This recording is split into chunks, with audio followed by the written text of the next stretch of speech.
పీలేరు నియోజకవర్గం కలికిరి మండలం ఫతేగడ గ్రామ పంచాయతీ పాలెం కొండ వద్ద C183 శుక్రవారం CRPF commandants SH Rajesh Kumar, Neeraj Pandya, deputy commandant SP Nandanwal ఆధ్వర్యంలో 75వ గణతంత్ర దినోత్సవ కార్యక్రమాన్ని నిర్వహించారు. ఈ కార్యక్రమానికి ముఖ్యులుగా డీఐజీ గౌరవనీయులు బ్రింగ్ అనుపమ్ శర్మ గారు హాజరయ్యారు.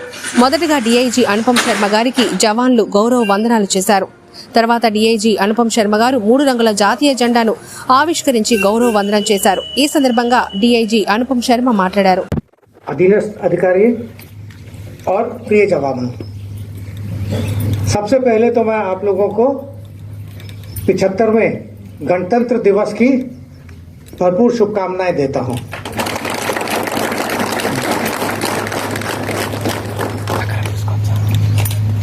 सीआरपीएफ के महानिदेशक महोदय की तरफ से भी आप सबको और आपके परिवारजनों को गणतंत्र दिवस की हार्दिक शुभकामनाएं।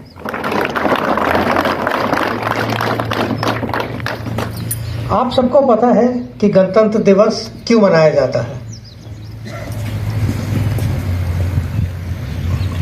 आज के दिन 1950 में हमने आज़ादी के बाद गणराज्य की तरफ पहला कदम रखा था। इसकी बैकग्राउंड क्या है, क्यों आज का दिन चुना गया था।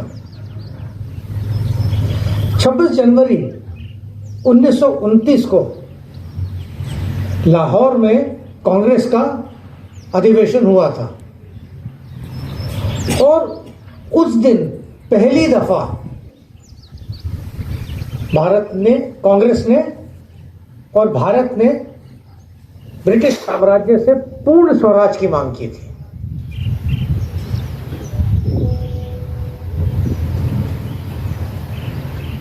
और इसके साथ एक आपको बहुत दिलचस्प, ये 26 जनवरी 1929 की कहानी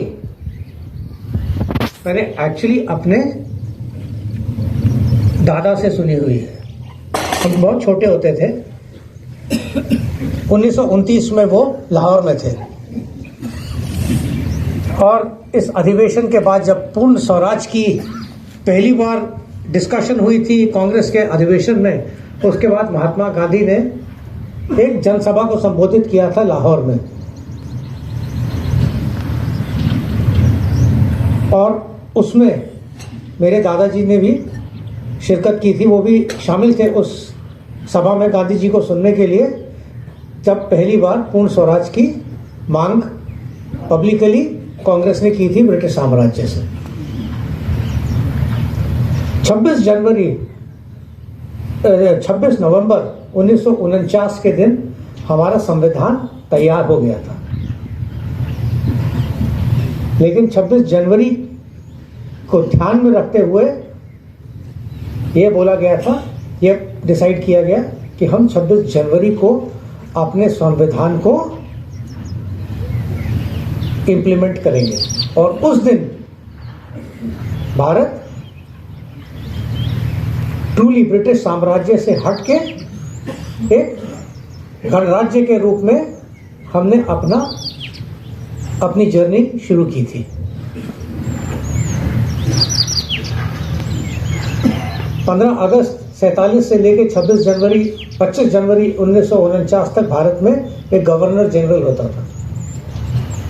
पहले वो ब्रिटिश थे, लॉर्ड माउंटबेटन, और उसके बाद इंडियन आए थे सी राजगोपालाचारी। 1950 से फिर हमने अपना राष्ट्रपति को देश का सर्वोच्च नागरिक चुना था। पिछले 74 सालों में हमने सफलता के बहुत नए आयाम हासिल किए हैं। वो बेशक एजुकेशन के फील्ड में हो, वो साइंस और टेक्नोलॉजी के फील्ड में हो, वो बाकी किसी भी जनरल फील्ड में हो, हम निरंतर प्रगति की ओर अग्रसर हैं। लेकिन जैसे एक अंग्रेजी कवि ने कहा था, there are miles to go before I sleep. अभी भी काम बहुत बाकी है। यहाँ पे स्पेशली जितने भी सीनियर अधिकारी और अधीनस्थ अधिकारी खड़े हैं, उस जनरेशन ने एक्चुअली भारत में बदलाव आते देखा है।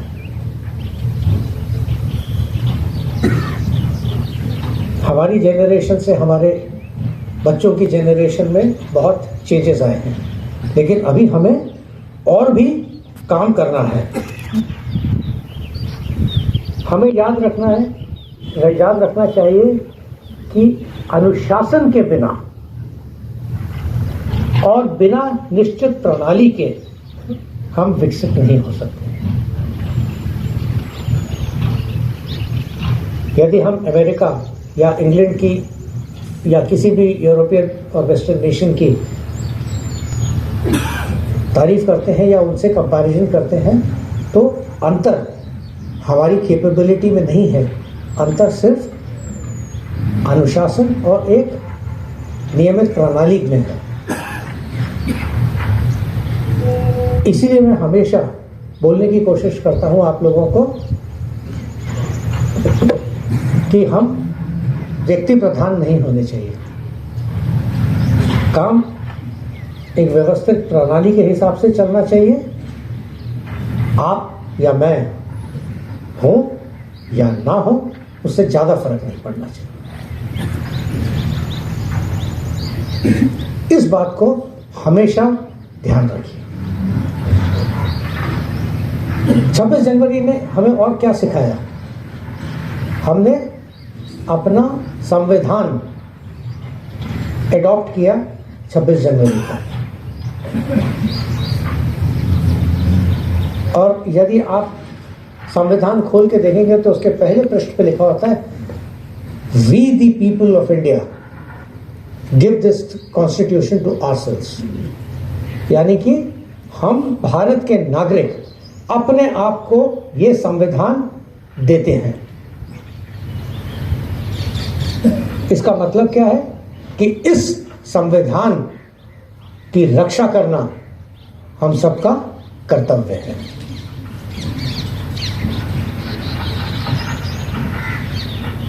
हम एक अपॉलिटिकल ऑर्गेनाइजेशन है।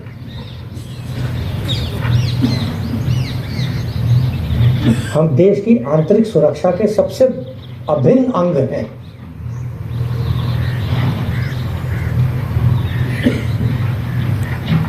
और हमारी निष्ठा सिर्फ और सिर्फ भारत के संविधान के लिए है।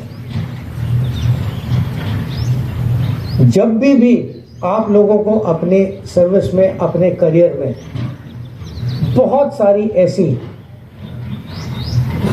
स्थितियों का सामना करना पड़ेगा जिसमें कोई ब्लैक एंड व्हाइट में आंसर नहीं होगा कि ये सही है या ये गलत है।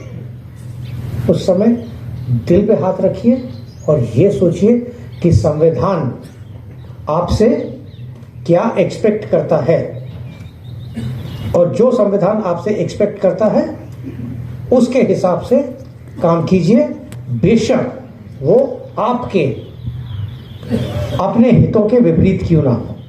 Of 75th Republic Day, I extend my warm greetings to the country, to the institution and to the population of Kalikiri. Let us take this opportunity to rededicate ourselves to work towards the glory of the nation. Let us swear our allegiance to the Constitution of India, and let us take the resolve that we will do everything that goes towards making this country great once again. Thank you very much. Once again, I extend my warm greetings to the people of Kalikiri on the joyous occasion of the 75th Republic.